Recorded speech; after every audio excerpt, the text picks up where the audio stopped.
صاحب السلام علیکم عامر صاحب۔ وعلیکم السلام۔ عامر صاحب، میرا سوال عورت کی خامن سے علیحدگی اور کا مطالبہ کرنا یا خلا لینے سے ریلیٹڈ ہے۔ قرآن پاک سے سمجھ کے کچھ بہت سے علماء کرام اور ایون ہمارا عدلیہ کا جو نظام ہے وہ یہ کہتے ہیں کہ جب کوئی عورت خامن سے خلا لیتی ہے تو اس کو حق میں واپس کرنا ہوتا ہے، لیکن اگر ایک ایسا کیس ہے کہ جس میں عورت جو ہے اس کا جو خامن ہے وہ اس کے ساتھ اچھا سلوک نہیں رکھ رہا اور اس کو وہ ایٹ دی اینڈ یہی خلا ہی لینا پڑتا ہے، تو کیا اس کیس میں بھی اس کو یہ کرنا پڑے گا، یہ واپس کرنا پڑے گا حق مہر؟ کیونکہ مجھے ایسا لگتا ہے کہ یہ ایک اگر ایسا علماء کرام سمجھتے ہیں، قرآن پاک سے یہ سمجھ کے وہ بات کرتے ہیں، تو یہ تو اس کا حق مارنا ہے عورت کا، وہ آلریڈی مظلوم بھی ہے۔ تو اس کے بارے میں کیا ہم نے غلط سمجھا ہے یا اس کا کچھ اور مطلب ہے؟ تو یہ تھوڑا سیٹسفیکشن کے لیے اس کو ذرا مزید ایکسپلین کر دیں۔ مہر عورت کا حق ہے۔ جب ہم نکاح کرتے ہیں تو ہماری روایت میں صدیوں سے نکاح اس اصول پر ہوتا ہے کہ مرد اخراجات کی ذمہ داری اٹھائے گا۔ یہ ہو سکتا ہے کہ زمانے اور حالات میں جو تبدیلی آ رہی ہے اس میں لوگ اس معاہدے کو تبدیل کر لیں، عورتیں ذمہ داری اٹھا لیں، مل کر ذمہ داری اٹھا لیں۔ اس پر بحث ہو سکتی ہے کہ اس کے نتائج کیا نکلیں گے، لیکن بہرحال نکاح ایک معاہدہ ہے، دو لوگ مل کے کرتے ہیں، اس کے کچھ بھی شرائط ہو سکتے ہیں۔ ہماری روایت میں اس کے لیے جو طریقہ اختیار کیا گیا ہے وہ یہ ہے کہ مرد ذمہ داری اٹھاتا ہے، اور جب مرد ذمہ داری اٹھاتا ہے، اخراجات اس نے پورے کرنے ہیں، بچوں کے بھی بیوی کے بھی، تو یہ پھر ایک بڑا سنجیدہ معاہدہ بن جاتا ہے، ایک بڑی ذمہ داری ہے جس کا اقرار مرد کرتا ہے۔ اس سنجیدگی کو انسانی ذہن اور انسانی شعور کا حصہ بنانے کے لیے ایک علامت کے طور پر یا ٹوکن کے طور پر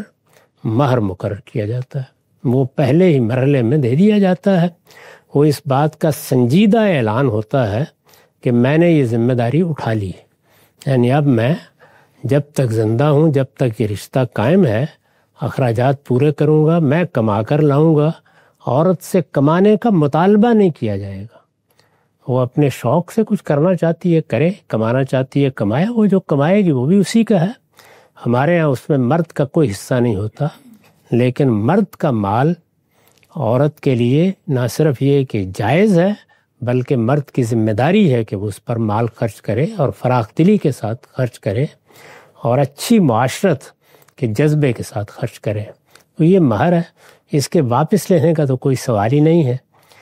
یہ بحث اصل میں ایک عملی صورتحال کی وجہ سے پیدا ہوئی،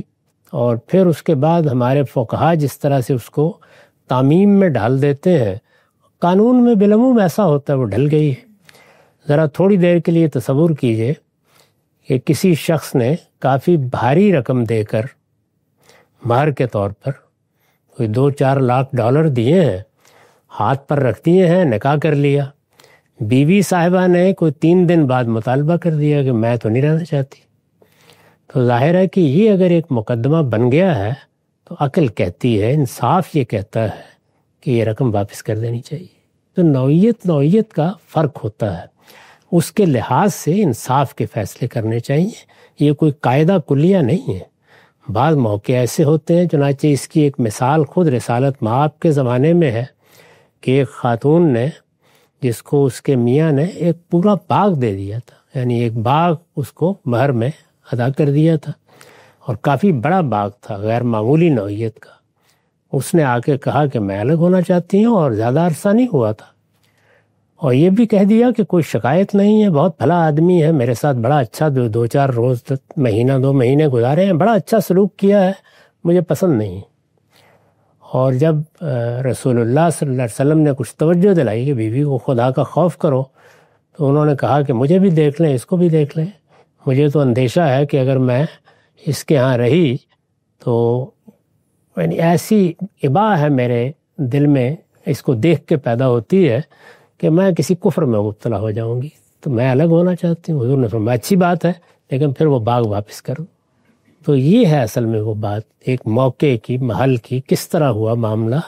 اس کا ہرگز اس سے کوئی تعلق نہیں ہے کہ 10 سال گزارے، 20 سال گزارے، اس کے بعد طلاق کی نوبت آ گئی تو آپ اب مہر واپس لیں، کوئی حق نہیں ہے مرد کا اس کو واپس لینے کا۔